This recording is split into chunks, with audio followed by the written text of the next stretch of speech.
They have burned over 800 bodies here in the last 3 weeks, in what used to be a car park.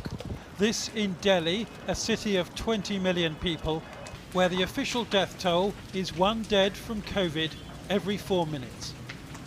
The Holy Family Hospital is among the best equipped, yet it has run out of ventilators, with every space taken by those struggling to breathe.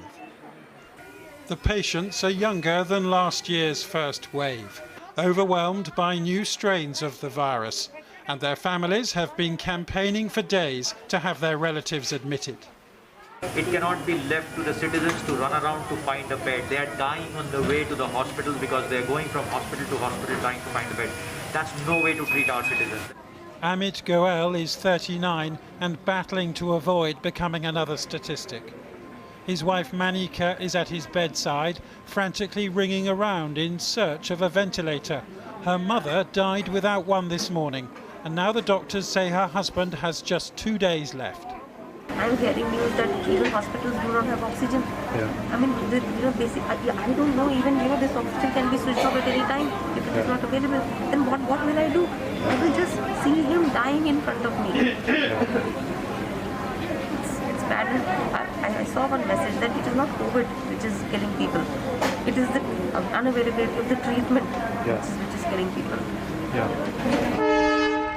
This is known as the Oxygen Express, carrying the gas in a 750-mile lifeline to India's capital.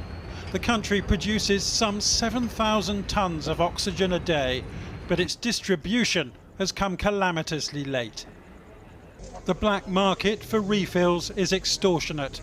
Those relatives who can afford it are paying out hundreds of dollars for a single tank, nothing less than the price of a loved one's life. Untold numbers of Indians are dying at home when their personal supply runs out. In Agra, south of Delhi, a man was seen begging for an oxygen cylinder he said was meant for his mother. 2 hours after it was taken from him, she reportedly died. By contrast, there's outrage that a 5-star hotel in the capital has been set aside to keep High Court judges and their families safe. That is what the Delhi High Court judges are getting, but what is the common man getting? There is just one ICU bed with a ventilator, one ICU bed with a ventilator in the national capital of India for the common man. In Mumbai, the largest field hospital has 2,300 new beds, and they are all full, though far fewer than half of them have breathing equipment. Yesterday, this vaccination centre in the city ran out of vaccine. 800 million Indians over the age of 18 are supposedly eligible for the jab from Saturday, though not surprisingly, the website to register has frequently crashed. And this catastrophe is too far gone for vaccines or lockdowns to stop it.